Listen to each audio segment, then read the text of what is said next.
Assalamualaikum warahmatullahi wabarakatuh. Perkenalkan, nama saya Muhammad Ardi Sidik Asari dengan RP 233010071. Jadi, di sini saya akan menjelaskan pemahaman saya tentang mata kuliah kewarganegaraan. Jadi, yang saya dapat dari sesi 1 sampai sesi terakhir sebelum UAS. Nah, pada kesimpulannya tuh jadi begini, Pak. Nah, yang satu, pengantar pendidikan kewarganegaraan.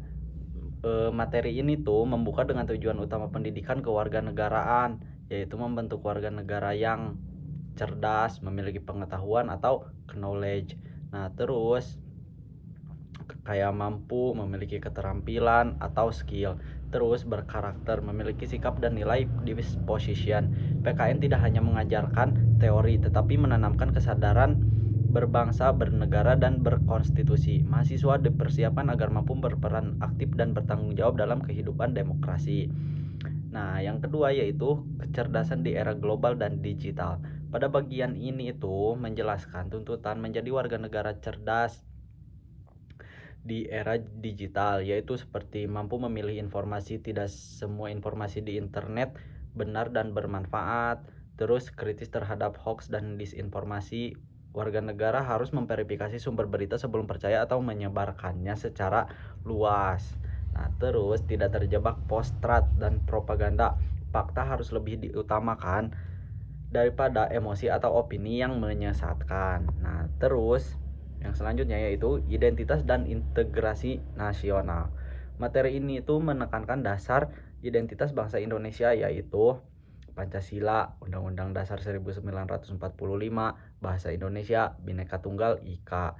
Nah, terus integritas nasional berarti menyatukan keberagaman suku, agama, budaya, dan daerah menjadi satu bangsa. Tantangan utamanya yaitu meliputi konflik identitas, intoleransi, pengaruh global yang dapat mengikis nilai kebangsaan. Karena itu, penguatan identitas nasional itu sangatlah penting. Hak dan kewajiban warga negara. Nah, hak warga negara itu kayak seperti hak hidup, hak memperoleh pendidikan, hak berpendapat, hak atas keadilan hukum. Nah, terus kewajiban warga negara. Kewajiban warga negara itu taat terhadap hukum, menghormati hak orang lain, ikut serta dalam bela negara, dan menjaga persatuan nasional. Jadi, pesan utama yang didapat dari ini tuh, hak dan kewajiban tidak dapat dipisahkan. Jadi, tetap harus disatukan, tidak bisa dipisah-pisah, dibeda-bedakan gitu. Nah, yang selanjutnya yaitu pendidikan demokrasi dan bela negara. Pendidikan demokrasi bertujuan membentuk warga negara yang kritis, partisipatif, dan bertanggung jawab. Bela negara tidak selalu berarti mengangkat senjata kayak dor dor dor dor nembak. Enggak, bukan berarti gitu bela negara tuh. Jadi bela negara tuh bisa diwujudkan melalui prestasi akademik, kepatuhan pada hukum, etika dalam dunia digital, dan berkontribusi positif di kalangan masyarakat. Nah, yang selanjutnya yaitu reformasi dan penegakan hak asasi manusia atau HAM. Nah, sebelumnya HAM itu kayak misal nih Pak, saya mau bertanya ya Pak, ini HAM kayak Donald Trump menangkap presiden Venezuela itu termasuk HAM bukan Pak? Melanggar HAM bukan itu Donald Trump?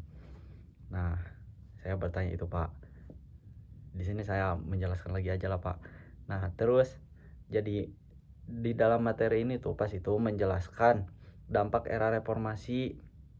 Nah, jadi dampak era reformasi tuh kayak perkembangan sistem demokrasi, kebebasan pers, perlindungan HAM.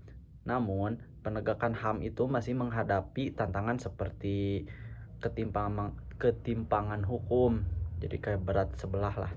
Pelanggaran oleh aparat. Nah, ini pelanggaran oleh aparat. Penegakan HAM harus dilakukan secara adil, konsisten, dan tidak selektif. Nah, selanjutnya yaitu etika dan moralitas dalam kehidupan berbangsa dan bernegara. Etika dan moral adalah pondasi perilaku warga negara. Nah, demokrasi tanpa etika itu dapat menimbulkan penyebaran hoaks, politik kebencian, polarisasi sosial. Terus nilai-nilai Pancasila itu harus menjadi pedoman dalam kehidupan sehari-hari karena kita hidup di Indonesia. Jadi, Pancasila itu harus menjadi pedoman dalam kehidupan kita sehari-hari. Nah, nilai-nilainya tuh kayak kita jangan cuma diem aja, jadi kita harus berpendapat, berpolitik, bermedia sosial. Nah, bermedia sosial itu jangan cuma hanya bermedia sosial, tetapi harus memilah dan memilih mana yang baik dan mana yang buruk, begitu. Nah, yang kedelapan yaitu wawasan Nusantara dan ketahanan nasional. Wawasan Nusantara itu adalah cara pandang bangsa Indonesia sebagai kesatuan wilayah, satu kesatuan bangsa, satu kesatuan negara.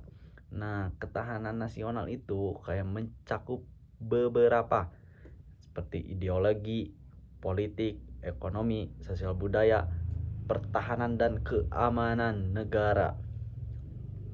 Jadi, ketahanan nasional akan kuat jika rakyat memiliki kesadaran berbangsa dan bernegara. Nah, jadi kalau pengen negara itu kuat, harus dimulai dari masyarakatnya dulu. Nah, masyarakat tuh jangan cuek-cuek terhadap negara, apalagi kita sebagai Gen Z yang akan menjadi generasi emas di 2045. Kita tuh jangan cuek terhadap negara, kita harus mengurus negara. Nah, jadi kesimpulan daripada semua yang telah dijelaskan tadi itu, jadi materi yang dipaparkan oleh Bapak di kelas itu menegaskan bahwa pendidikan kewarganegaraan itu berperan penting dalam membentuk apa ya? Dalam membentuk apa ya? Itulah, dalam membentuk warga negara yang cerdas lah. Jadi pokoknya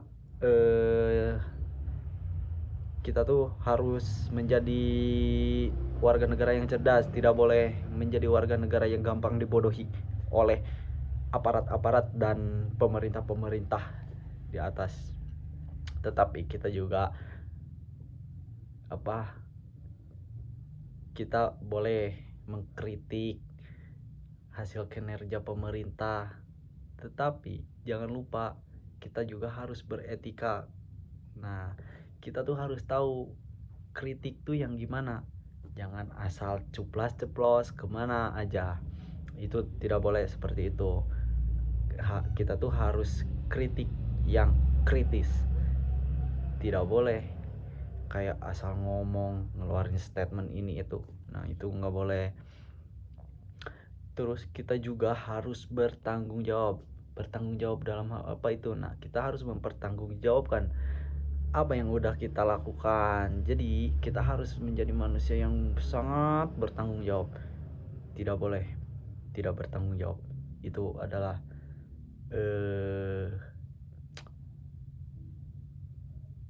perlakuan tidak terpuji lah kalau misalkan tidak bertanggung jawab tuh. Nah, jadi melalui pemahaman konstitusi, demokrasi, Pancasila, hak dan kewajiban, HAM, serta wawasan kebangsaan, warga negara diharapkan mampu jadi warga negara tuh diharapkan mampu untuk menjaga persatuan negara Indonesia yang kita cintai dan kita banggakan. Kita tuh harus menjaga persatuan, tidak boleh terpecah belah. Nah, ingat kata Soekarno, musuh kalian adalah bangsamu sendiri. Nah, itu benar kata Bapak Soekarno. Terus kita juga harus menegakkan keadilan. Nah, menegakkan keadilan tuh kayak harus menegakkan keadilan, benar-benar menegakkan sesuai aturan yang ada. Tidak boleh kayak misal nih ada sogok-sogokan gitu. Nah, itu tuh tidak boleh. Itu tuh perbuatan yang tidak baik lah pokoknya. Nah, kita juga harus berpikir secara kritis di era global ini dan di digital ini tanpa kehilangan nilai Pancasila. Kita itu harus tetap kritis, tapi harus berdasarkan nilai-nilai Pancasila. Mungkin sekian yang bisa saya sampaikan. Wassalamualaikum warahmatullahi wabarakatuh.